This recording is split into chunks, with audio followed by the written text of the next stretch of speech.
네, 원금이 보장된다는 종합금융투자계좌, 영어 약자로 IMA 1호 상품이 곧 출시를 앞두고 있습니다.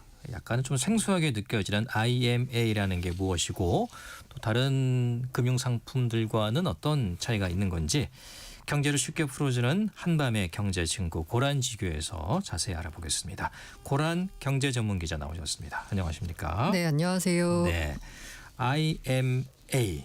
예, 이게 이제 먼저 뭔지. 예, 그러면 영어 약자잖아요. 네네. 예, I가 뭐 개인 이런 거 아닐까 싶은데 좀 그건 아니고. 아닙니까? 예, IRP 이런 걸로 좀 헷갈려가지고. 예. 그렇죠. 예. 그래서 IRP다. I가 I로 시작되는 게 많더라고요. IRP, ISA 뭐. 맞아요. 그거 I하고 좀 다른 겁니까? I라서 요거는 네. 인베스트먼트. 인베스트먼트입니까? 네, 인베스트먼트, 매니지먼트, 어카운트. 투자 운용 계좌인데 예. 이걸 이제 우리말로 쓸 때는 종합 투자 계좌라고 이렇게 쓰더라고요. 예. 그러니까 이제 그 영어 이름만 놓고 보자면 투자를 운용해주는 계좌다라는 거예요. 예. 그래서 투자하는 주체가 내가 여기다 돈을 넣는 행위가 이제 투자잖아요. 예. 그 운용을 하는 주체는 증권사입니다. 증권사에서. 네, 그 계좌고요. 그래서 네. 이걸 이제 설명하자면 고객이 맡긴 돈을 증권사가 기업금융에 대신 투자합니다. 네. 그리고 수익이 발생하면 그 수익을 고객에게 지급하는 구조입니다. 예. 네. 예. 그러니까 증권사에서 이제 판매하는 계좌라는 네. 거죠. 예, 판매할 계획이 있는 거죠. 맞아요. 지금. 예. 아직까지 나온 건 없고요. 나온 건 아니고. 근데 이게 이제 개념을 보시면 예. 우리가 이제 요즘 은행은 안 그런 것 같은데 옛날 은행에 가면 이렇게 수신계, 여신계 있었잖아요. 수신계, 여신계. 네. 수신계가 뭐 하는 곳일까요? 돈 받는 네, 그렇죠. 거 아닙니까? 예. 그러니까 우리 예금 적금하는 데고 그렇죠. 여신계는 돈 빌려주는 대출해 주는 거고. 데잖아요. 그러면 지금 국내에 있는 합법적으로 이게 사업을 영위하는 곳 가운데 고객들로부터 그러니까 소비자들로부터 돈을 받을 수 있는 주체는 은행밖에 없어요. 은행밖에 없다. 네, 수신 기능이 있는 건 은행밖에 없어요. 예. 그래서 우리가 예. 이상하게 뭐 다단계로 뭔가 이렇게 사업하는 사람들을 했을 때 그 범죄명이 뭐냐면 유사수신이에요. 수신은 은행이 해야 되는데 예. 너네는 수신 기능이 없는데 왜 수신을 하니? 유사수신이라고 해서 이게 문제를 삼는 거거든요. 증권사도 수신 기능이 없습니다. 없어요. 우리 네. 증권사에 돈 주잖아요. 증권사에 돈 넣어서 뭐 하나요? 증권사가 투자. 그걸 뭘 하는 게 아니에요. 아니에요? 내가 증권사 거기다 네. 넣어놓고 내가 네. 주식 사고 아, 내가 펀드 가입하고 그런가? 네 그렇게 그럼 되는 주식을 거잖아요. 사는 거를 그냥 대행만 해주는 거라고 그 주식 봐야 됩니까? 브로커리지라고 하잖아요. 예. 그리고 증권사가 하는 건 파는 겁니다. 내가 예. 어떤 금융상품을 증권회사가 파는 거예요. 예. 그래서 증권회사가 금융상품을 팔 때 그 금융상품이 어느 상품인지가 딱 있어요. 예를 들면 이제 운용사가 펀드를 만들잖아요. 그럼 그 펀드를 증권사가 팔 때 이 펀드는 뭐 예를 들면은 미국 기술주에 투자하는 펀드다라고 해서 투자 설명서에 딱 투자처가 쫙 나와요. 그거 잘 안 읽어보죠. 너무 복잡해가지고. 그런데 이 IMA는 고객이 맡기면 증권사가 기업금융에 대신 투자한다라고 했잖아요. 예. 근데 애초에 판매할 때 자 우리는 그럼 기업금융이면 예를 들면 삼성전자의 대출 채권에 얼마를 할 거고 뭐 한국전력에 얼마를 할 거고 이걸 다 써놓은 게 아니에요. 예. 그냥 우리가 대출 요금 안정적인 부분에다가 투자를 할 테니까 여기에 가입을 해라는 거예요. 예. 일종의 은행의 수신 기능이 증권사로 조금 약간 옮겨간 느낌이에요. 아, 그러네요. 그러니까 예금과 비스무리한데 예. 예금은 아니에요. 투자 상품이에요. 근데 제가 왜 예금과 비스무리하다라는 말씀을 드리냐면 예. 이 IMA 자체가 계좌 자체가 원금 보장이 됩니다. 그러니까 원금 보장이 된다고 해서 최근에 뉴스에서 네, 많이 맞아요. 보도가 됐어요. 그래서 예금과 비스무리한데 예. 예금보다는 수익률이 높아요. 그러니까요. 그러니까 혹하죠. 그래서 사람들이 머니 무브가 일어날 거다라고 하면서 네. 이제 관심들이 많죠. 그러니까 보통 이제 사람마다 다르긴 하겠습니다만 보통 사람들 이렇게 투자금 이렇게 펀드 샀다가 이게 맞아요. 막 마이너스로 돌았으면 막 속이 막 타고 막 잠을 못 자고 막 그러잖아요. 네, 맞아요. 못 견디는 분들 네, 계십니다. 네. 그런 분들한테 적어도 원금은 보장해 네, 줄 게 맞습니다. 아니라 귀가 이게 솔깃하거든요. 네, 맞아요. 귀가 솔깃하면서 은행 이자가 사실 요 일이 좀 낮다 보니까 3% 안 되나 되나? 3%안 될 거의 네, 2점 몇 프로를 네. 알고 있는데 그러니까 그거보다도 좀 더 준다고 하니까 원금도 보장되고 네, 더 줄 맞아요. 수 있다? 그 솔깃한 거죠 지금. 네, 맞아요. 예. 근데 그래서 이제 이 IMA가 뭐 인기를 끌 거다라는 얘기가 나왔는데 제가 그러니까요. 말씀드린 대로 증권사가 대신 투자해서 수익을 고객에게 지급한다라고 했잖아요. 그러니까 수익이 투자에서 나오는 거잖아요. 수익이 정해진 게 아닙니다. 그래서 지금 현재 IMA 계좌가 예. 투자 대상, 목표 수익률에 따라서 세 가지로 구분을 하거든요. 예. 안정형, 일반형, 투자형. 아, 고르는 겁니까? 네, 그 세 가운데 세 개 가운데 고르는 고를 수 거예요? 있어요. 아, 네. 그냥 가는 게 아니고. 네네네. 아, 예, 자, 예. 그러면 자 네. 느낌상 안정형. 안정형, 일반형, 투자형. 이율이 좀 낮고 뭐 그런 네, 차이겠죠. 네, 맞아요. 그죠? 예. 아니 근데 원금 보장을 다 해주는데 무슨 안정형이야? 그러니까요. 그 네, 맞아요. 의문이 생기네. 네. 여기서 안정형, 일반형, 투자형이라고 했을 때 예. 안정형의 그 이게 금융위에서 제시한 예를 든 목표 수익률이에요. 예를 든 음흠. 4에서 4.5% 연, 일반형은 한 5에서 6%, 투자형은 한 6에서 8% 정도 수익률을 예. 목표로 합니다. 아, 보장하는 건 보장은 아니고. 아닙니다. 원금은 보장해요. 하지만 예. 수익률은 목표로 하지 달성을 못할 수도 있어요. 그런 좀 애매한 측면이 있네요. 예를 만약에 들면 가입하라고 하면 원금 보장되는데 당연히 좀 이율이 높이 줄 걸로 예상되는 그러니까 예를 들면 그걸로 가입할 것 같긴 맞아요. 한데. 말씀드리자면 예. 아니 원금 보장되는데 무슨 안정형과 투자형이야. 그러니까 좀 헷갈리네. 당연히 목표 수익이 높은 투자형이 낫지라고 하는데 예. 자 투자형의 목표 수익이 높잖아요. 예. 그만큼 조금 위험한 자산에 투자를 많이 한다는 얘기잖아요. 예. 그러니까 목표 수익률을 달성하지 못해서 수익률이 제로가 될 수 있는 확률이 더 커요. 아, 간단히 말하면. 원금만 보장시켜줄 네. 확률이 크다. 네. 그런데 안정형은 목표 수익률이 4%잖아요. 예. 그러면 조금 안정적인 곳에 투자해가지고 웬만해서 뭔가 부도도 안 나고 웬만하면 4%는 맞아 만들어줄 수 있다. 맞춰준다. 아, 약간 그런 느낌이죠. 알겠습니다. 네네네. 이해했습니다. 아하. 그러면 예. 여기서 또 의문이 들 거예요. 예. 아니 원금을 보장을 해주는데 어떻게 보장해 줄 건데요? 예금보다 더 많이 준다고 이게 좀 예. 약간 이해가 안 가잖아요. 아니, 그 원금이라 그러니까 어제 투자를 하게 되면 이게 100% 안전한 네, 자산은 네, 드물지 맞아요. 않습니까? 그러면은 분명히 증권사 입장에서 손해가 나는 네. 경우가 있을 텐데 네. 무슨 수준으로 보장을 해주겠다는 그래서 겁니까? 이 이거를? 상품을 잘 보시면 예. 원금 보장이 아니고요. 사실상 원금 보장이에요. 아, 그것도 애매하네요. 아니, 근데 애매하진 뭐예요, 않고 그게? 예. 자 우리가 예금을 우리 원금 보장 해준다라고 하잖아요. 예. 그럼 원금 보장은 누가 해주나요? 원금 보장 네. 은행이 보장해 주는 거 아닙니까? 약속으로 딱 주는 거 아닙니까? 정확히 그리고 말하면 은행이 파산하게 되면 국가가 그 예금자 보호제도라는 네, 맞아요. 거 있잖아요. 예금자 보호법에 따라서 네. 1억 원까지는 은행이 파산하더라도 보호해 주잖아요. 네, 보호해 얼마 전에 그 줍니다. 5천만 원에서 그래서 1억 1억으로 원 높아졌죠. 늘었잖아요. 자 여기서 원금 사실상 원금 보장이라 제가 사실상이라고 붙이는 게 뭐냐면 원금 보장을 해준 주체가 누구냐? 증권사입니다. 나라가 아니네. 네, 나라가 아니에요. 그래서 이론적으로 증권사가 만약에 파산을 한다. 그럼 원금 보장이 안 되는 거예요. 아, 은행은 파산해도 국가가 대신해 줄 수 1억까지는 있는데 해주잖아요. 1억까지는 해주는데 이거는 아니에요. 만약에 증권사가 파산하면 증권사가 망했다. 음. 그러면은 빵원 될 수도 있다는 거예요. 그렇죠. 네. 망하면. 망하면 만약에 뭐 채권 정리했는데 이 IMF 계좌가 채권을 갖고 있는 셈인 거잖아요. 네. 근데 돌려줄 돈이 없으면 뭐 이론적으로 빵이 될 수도 있죠. 이론적으로는 네. 그럴 수도 있다. 그러면은 좀 그런데 우량한 증권사가 해야겠는데요. 그래서 증권사가 망하면 이게 안 되는 거잖아요. 안- 원금 그렇죠. 보장이. 네. 그러다 보니까 금융위가 허가를 해줄 때 자기 자본 8조 원 이상 자기 자본. 네, 증권사에만 허용을 해줬어요. 그러다 보니까 예. 해당하는 증권사가 국내는 2개밖에 없어요. 지금 현재. 네, 한국투자증권, 예. 미래에셋증권. 어. 그래서 이제 두 군데 증권사에서 상품을 이제 올해 안에 내놓을 거다라고 보도가 나왔는데 예. 올해 안에 나올 수 있을지는 없을지 모르겠는데 아무튼 그렇게 이제 보도가 얼마 전에 나왔습니다. 뭐 하나 통과가 됐다는 보도도 있긴 하던데. 아, 그게 아무튼 아직 상품으로 나오기엔 조금 나오기에는 넘어야 좀 될 시간이 걸리고. 산이 있고 그러면 증권사는 어떻게 원금 보장을 해주지? 간단히 말해서 만약에 예. 투자했는데 까이잖아요. 원금이 예. 까이면 그냥 증권사가 약간 이게 그 재원을 마련해 줍니다. 예. 손실 보장, 손실 흡수 재원이라고 애초에 이렇게 놔둬요. 좀 마련을 해둬요. 예. 만약에 혹시라도 여기서 원금이 까이면 예. 그 손실 흡수 재원을 가지고 그러니까 증권사의 자기 자본을 가지고 이걸 메꿔주는 거예요. 증권사가 책임지고 손실분을 메워주겠다는 네, 맞아요. 거군요. 오. 그렇군요. 네네. 예. 그럼 증권사도 자칫하다가는 손해 볼 수도 있겠는데요. 맞아요. 그죠? 예. 맞습니다. 그래서 지금 약간 예. 이거 함부로 할 게 아닌 것 같은데. 나온 얘기가 뭐냐면 지금 제가 아까 수익률이 안정형은 4에서 4.5, 일반형 5에서 6, 투자형은 6에서 8 이런 말씀을 드렸잖아요. 예. 그런데 이게 실제로 이제 그 금융위원회에서 이걸 발표할 때 자 이제 우리 IMF 계좌가 이제 나옵니다라고 발표할 때는 예시를 이제 이렇게 들었어요. 근데 실제 상품이 나왔는데 한국투자증권 같은 경우에는 목표 수익률을 3에서 5% 2년 만기에 안정형 상품을 내놓기로 했어요. 2년 만기에 안정형 연이율 상품을 3에서 5%. 근데 여기서 이제 5%면 뭐 나쁘지 않겠는데 예. 3%라고 가정을 보면 애매한데요. 예. 이게 예금도 요즘 좀 만기 예. 기간가 아니, 그 3% 저축은행 주거든요. 같은 데는 3% 맞아요. 주는 데가 있어요. 네. 그거는 예금자 보도 되는 거거든요. 네, 맞아요.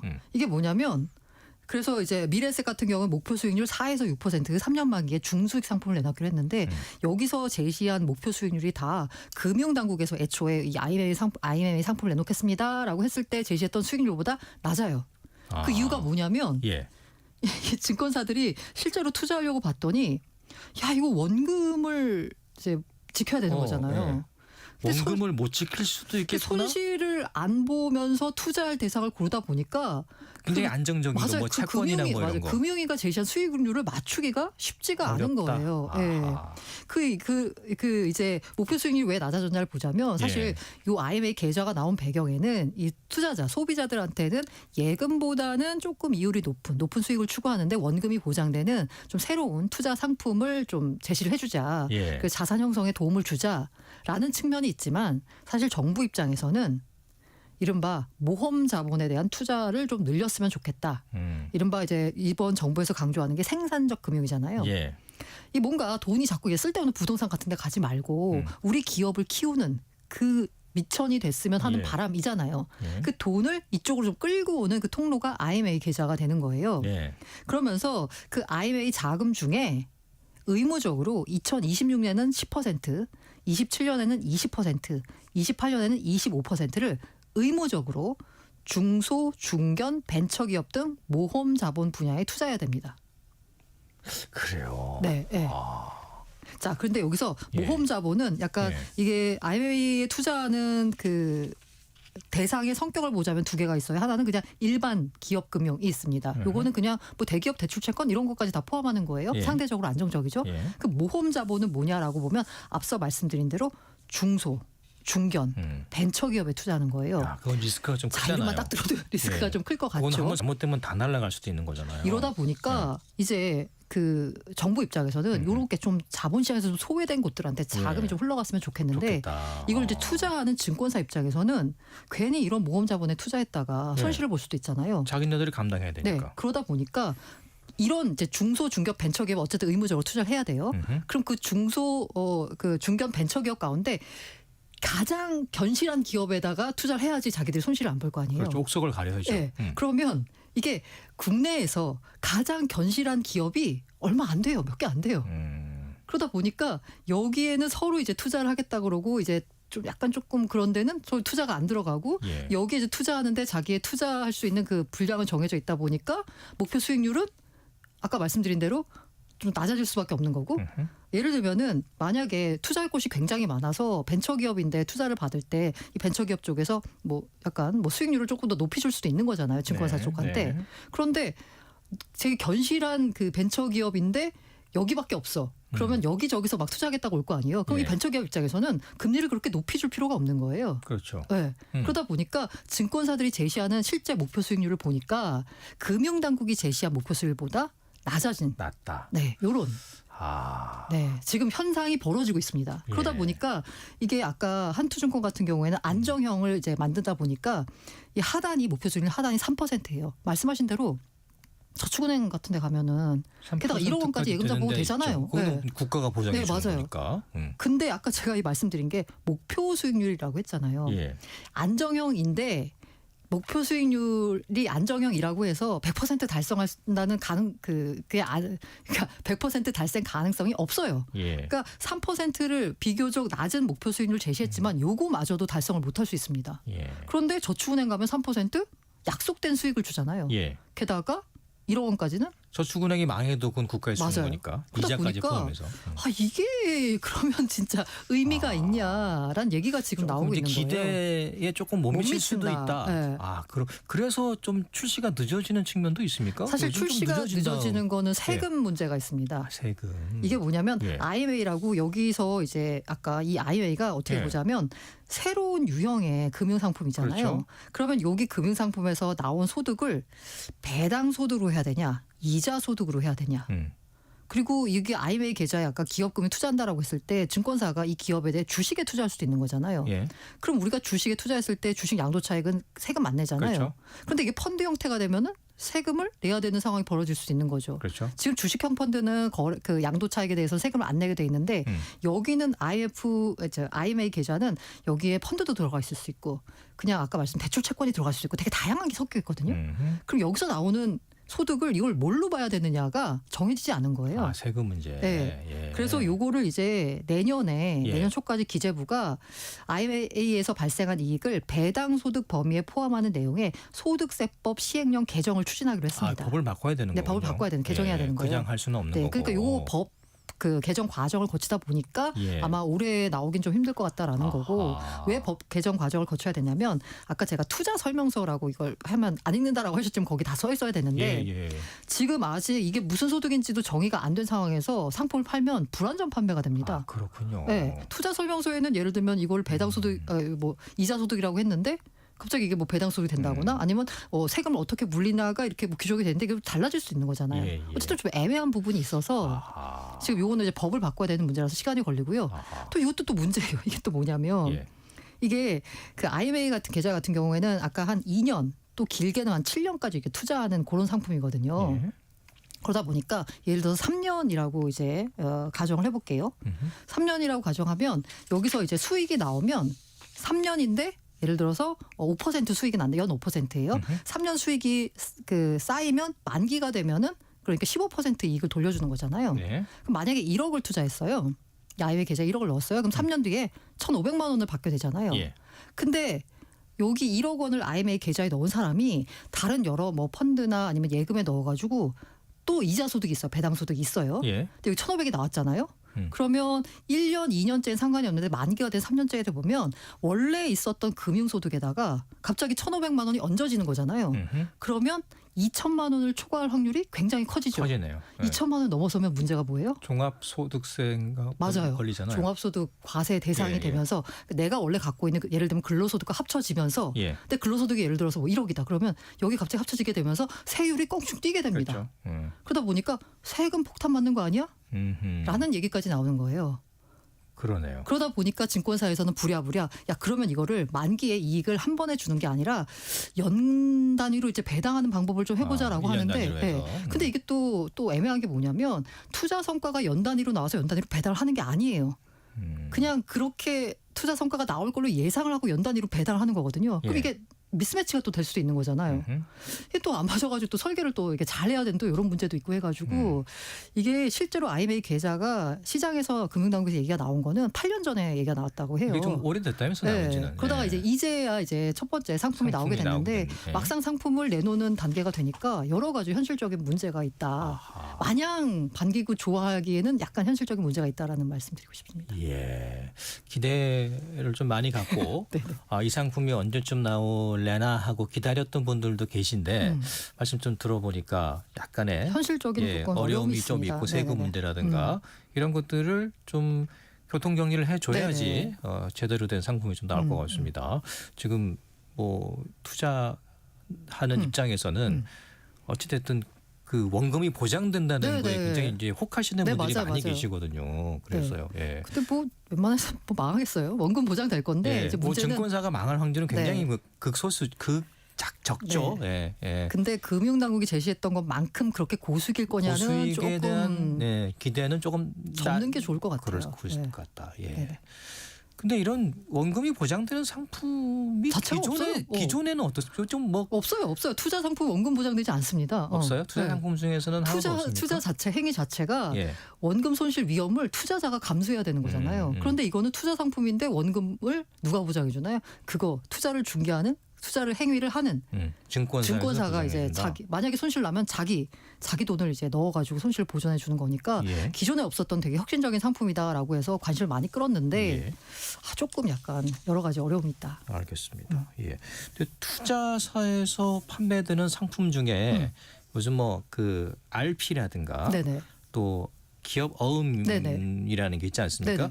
이런 것들이 지금 시중은행의 금리보다는 조금 높은 맞아요, 걸로 제가 맞아요, 알고 맞아요. 있거든요. 네네네. 예. 요 상품들은 어떻습니까? 좀 뭐 투자할 만한 가치가 있는 거죠. 뭐 이 상품도 뭐 네 그렇죠. 근데 예. 아까 말씀드린 대로 뭐 예를 들어 발행 어음이다라고 하면 어떤 그 회사에 신용으로 발행을 한 거잖아요. 그 발행사가 이제 증권사에서 발행을 하는 거죠. 그 증권사 이것도 역시나 증권사가 망하면 네.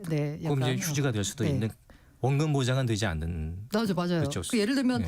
옛날에 약간 한때 문제가 됐던 게 홈플러스 채권이요. 예. 그게 4.5인가? 뭐 이렇게 줬거든요. 그럼 예. 예금보다 좋잖아요. 예. 근데 이제 사람들이 그거를 투자하는 사람들 입장에서는 홈플러스 망하겠어? 라는 관점에서 이제 투자를 했고 그걸 실제로 이제 증권사에서 팔았죠. 예. 고객들한테 송플러스 망하겠어요라고 팔았는데 이제 망하는 일이 벌어져가지고 그 채권 투자했던 분들은 아마 지금 일종의 현재 이제 좀 회사채인 거죠? 예, 네. 회사채. 예.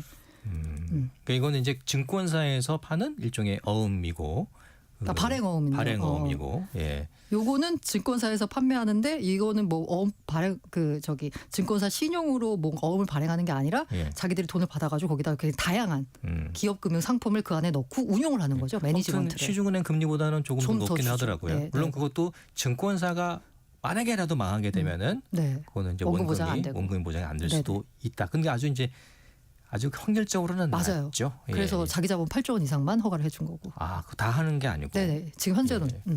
그렇군요. 뭐 RP라는 것도 있던데. 네네네. 예, 그런 것도 약간 뭐 개념은 다르지만은 약간의 이제 안정성을 기할 수 있는. 네, 맞아요. 맞는데 상품들인 RP 수익률이 아마 여기 IMA가 제시하는 그 목표 예. 수익률보다 낮을 거예요. 그건 좀 낮고. 네네네. 그렇군요.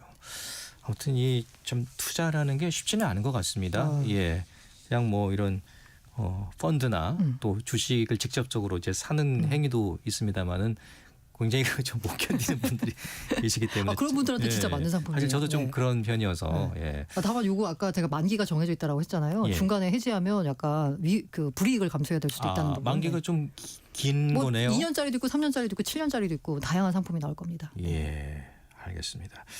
자, 오늘은 여기까지 듣겠습니다. 경제를 알기 쉽게 고란지교 고란 경제 전문 기자와 함께했습니다. 고맙습니다. 네, 감사합니다.